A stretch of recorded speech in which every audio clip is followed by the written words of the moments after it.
Hey guys, it's Tam. First of all, it is very bright. I thought it would be nice to use the natural light to do this video, but it's really quite bright. So if I'm like this a little bit, just don't mind it. But anyway, this is our second video on YouTube, so I'm so excited to do it.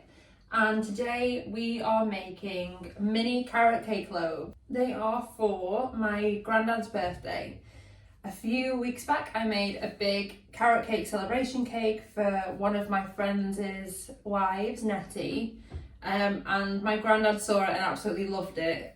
He was like, that has my name written all over it. And I was like, well, it doesn't, but I know what will. It will be these little mini loaves that I'm gonna make you for your birthday. He has no idea that he's getting them, so it's kind of a little surprise, and I've chosen to do mini loaves because he is such a sharer, and he works in the NHS, and I know full well that he will take some in for other members of staff, and he's just that generous. So I thought if I can make it easier for him to share things, then I'm gonna do that instead of making one kind of 5-inch celebration cake or an 8-inch celebration cake that is more difficult to share. So not perhaps a traditional way of having a birthday cake, but one that definitely suits him a lot more, which is the most important thing. So like I say, we're baking mini carrot cake loaves today. So I've pre-weighed all the ingredients, but I will talk you through how many of each ingredient you're gonna need. You stay on that floor. Oh, okay. See, in the last video, you lasted a lot longer to say hi to everyone. Hi. Let me go and entertain him for 10 seconds. I'll try and get him down to nap. Okay, like he is a child. And I'll be back, ready to bake these carrot cake mini loaves. So first of all, you're gonna take 125 milliliters of sunflower oil and add it into your bowl.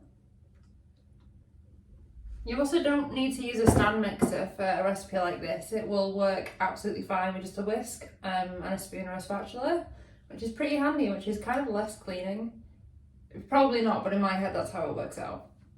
Anyway, you're then gonna add 2 medium eggs to the bowl.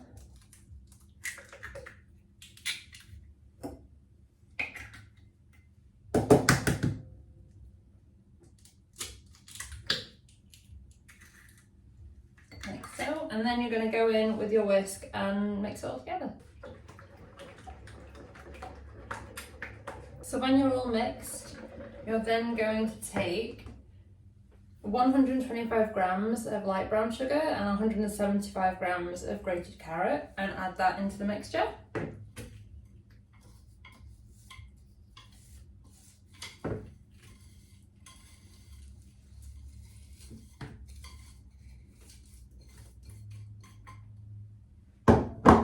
And then give that a little mix too. Once you're happy that everything is mixed in, you're then going to take your 175 grams of self-raising flour, your 1.5 teaspoons of mixed spice, your 1/2 teaspoon of ginger, your 1/2 teaspoon of cinnamon, and a teaspoon of bicarbonate of soda. The fact I remembered all that should really get me some kind of gold star somewhere. You're going to add all this to your bowl. I added it all together off camera before I started filming, just for ease. But obviously you don't have to do that, you can just do it one step at a time. So I'm gonna add that in. I'm actually gonna switch out from using a whisk and go to a spatula to mix this one in. And I'm just gonna fold all of the ingredients together. You don't need to overmix this at all. Try not to, it'll keep your cakes quite fluffy. But yeah, just keep on folding until everything looks combined, and I will show you how that should look when I've finished folding it all together. So once you're happy that everything is folded together nicely and everything looks pretty evenly distributed inside the bowl, you should get something that looks a bit like this. And it does look rancid, I won't lie to you. You can't beat around the bush, it does. But it smells beautiful. I'm such a sucker for like mixed spice and cinnamon and ginger and all those kinds of flavours, so this is a nice little bowl for me. It's a happy little bowl. You're then gonna set out your little loaf cases. This recipe is one by Jane's Patisserie. It's based on her carrot cake cupcake recipe, but I've decided to change them into little loaves. There's no difference in the recipe at all. It's still the same, it's just kind of how you're presenting it. But I've chosen to do little loaves. Not entirely sure how many we get out of these. I think it's probably around 8. So I'm just gonna set out 8 and then see how we go. I haven't got any kind of fancy scoops, like an ice cream scoop or a cookie scoop. I haven't got that. I'm just gonna be traditional and classic and just use 2 spoons to get the mixture from the bowl into the cases without breaking anything, preferably. I'm aware that this might make a bit of a mess, but that is okay. I don't mind mess in baking. So while I'm doing this, how are we all doing? Have you been baking recently? Just down below in the comments, let me know what you've been baking recently, what you're most proud of, what are your plans for Easter. I know this is a very springtime Easter recipe as well. So it's kind of the perfect time to kind of start thinking about doing stuff like that, to be honest. Yeah, how are we all? What have we been up to? Are you here from the Welsh cakes recipe? That'd be super fun if you were. Yeah. Let me know in the comments. I finished filling them all in. I did a pretty good job. They're pretty even and neat, which is honestly shocking to me. But I thought I would bring you a little bit closer so that you could have a look at them before they go in the oven. There we are. All nice and neat, pretty even, not perfect, but you know what? That is a-okay. Now I'm just gonna pop them in the oven. They're on, my oven runs kind of either too cool or too hot. It kind of doesn't make up its mind. So they're on about 160 and I'm gonna leave them for about 20 minutes, check on them 20 minutes, do a little cake tester test with my little skewer. And yeah, I'm just going to clean up my kitchen a little bit, do some washing up while they're baking, and then I'll pop back to you when they're all baked. And yeah, I'll see you in a bit. You guys, oh, I wish smell-o-vision was a thing because these smell incredible. I want to say that they are done. You guys. Oh my goodness, how nice do they look? Okay guys, well, they're all baked. I'm happy with them. I'm gonna let them cool down fully on the tray before I then pop them in the freezer for a day or so, before I decorate them. And yeah, honestly, this recipe is so easy. And it's honestly like one of those fun ones where you kind of just throw things in, mix them up, and then you get something beautiful and delicate and something that smells so good. We're just kind of little faff. Honestly, it's such an enjoyable recipe. I'll link the recipe down below for you. But yeah, the next time you see me, I will be in different clothes. It'll be a different day. And yeah, we will decorate them together. So I will, well, see you soon, but future Tam will see you in a second. Hi guys, so it's been a couple of days since we last baked these little mini carrot cake loaves. They've been in the freezer ever since. I took them out this morning to defrost while I was at work, and now we are all ready to decorate them. I'm using a cream cheese frosting, so like a traditional carrot cake topping rather than just doing buttercream, because it is a special occasion after all. It's my grandma's birthday. I also just want to apologise very quickly for the light. It's about 5:30, I think. And I've just finished work, so this is the only time that I could really get to do this before I go and see my granddad tomorrow morning, so just excuse the fact that the lighting is awful. I've got all my ingredients weighed out. I'm also using a stand mixer. I have a handheld that I considered using,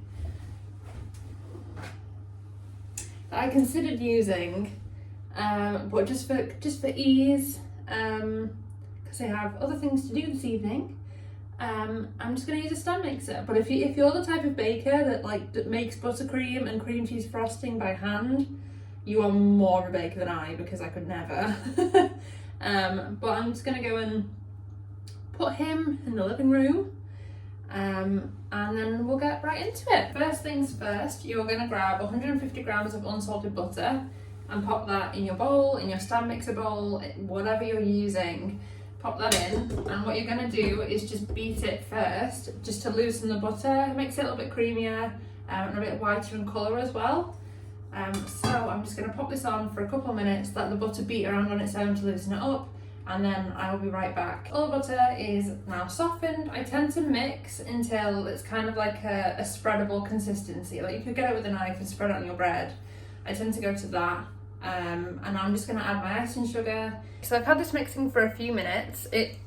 I'm going to show you what it looks like, but you're not really going to be able to see much with the lighting and the fact that it looks like a blob. But this is where we're at. So I've mixed it together, and again, it remains spreadable. So you could get it with a knife and you could spread it on some toast or something like that. As long as it remains spreadable, you're on the right track. So I'm now going to add the cream cheese to the mixture, give it another mix, and then we should then have the finished result. So everything is mixed together. Honestly, this cream cheese frosting is the lightest, the fluffiest cream cheese frosting that I've ever managed to make. I owe it all to the recipe. It's the same recipe that I used to make the carrot cake sponge cakes. It's Jane's Patisserie. I will link it down below. I think I may have said that in the first kind of half of this video, but just to remind you, it's down below in the description box.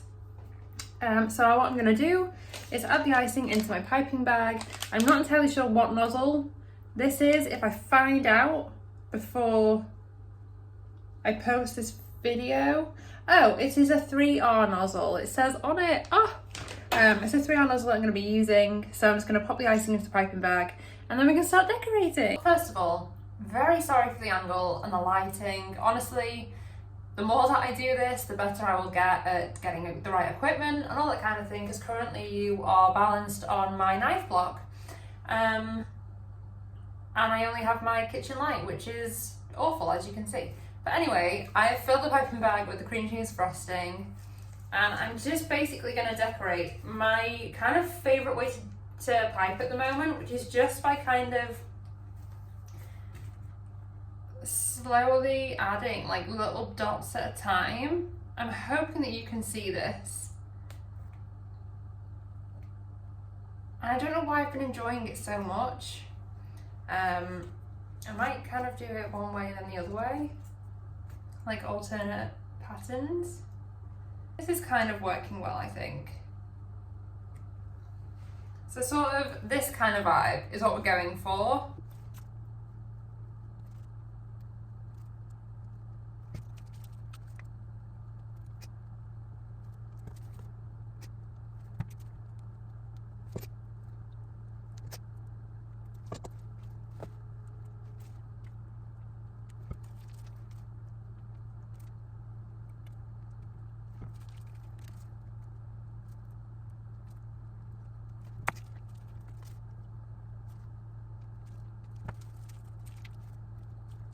So they're all now piped. I really did worry that we were going to run out of cream cheese frosting, but we didn't. Everything is fine. Crisis averted.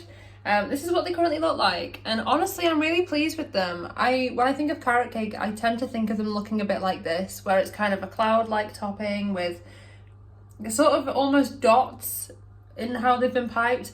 I'm sure there's a fancy word for that piping technique, but I do not know it. And on that note, I just want to reiterate, I'm a home hobby baker that's self-taught and learnt most of what she knows from the Bake Off or Zoe Sugg or Jane's Patisserie. Like, I've never been on a piping course, and you're probably thinking, yeah, we know.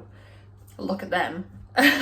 But I'm still quite happy with them, and I might not know all the terminology and I might not know all the techniques, but all in all, I'm really happy with them. And again, I just want to reiterate that if I can do it, then I'm 10,000% sure that you can. Anyways, I now have these little crushed walnut pieces that I've just kind of bashed with a rolling pin. and these really cute little carrot decorations from a company called Culpit. They're all handmade, which I just think is like the cutest little addition to an already cute decoration.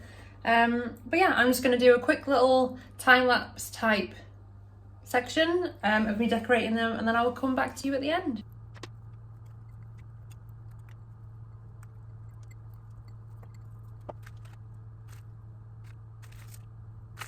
So it's actually the next day. I just figured last night, why struggle with bad lighting when I could just film this morning and show you guys the finished result. So this is them. I am about to go and give these to my granddad. I'm gonna head to his house for a little while. And yes, this is what we're dealing with. I honestly think that they're adorable. I'm gonna give you a little closer look. And here they are. Honestly, they're kind of really quite uniform, and they weren't meant to be, but I honestly really love the look of them, and I hope you do too. I also have a cute little box to put them in, so I'm just gonna build this now and probably struggle with it. Let me know if you guys like this video. If you did, maybe give it a little thumbs up if you want to. Leave a little comment. Did you bake along with me? Have you made these before? What have you been baking this week if you've been baking this week? Just kind of fill me in on any details, you know?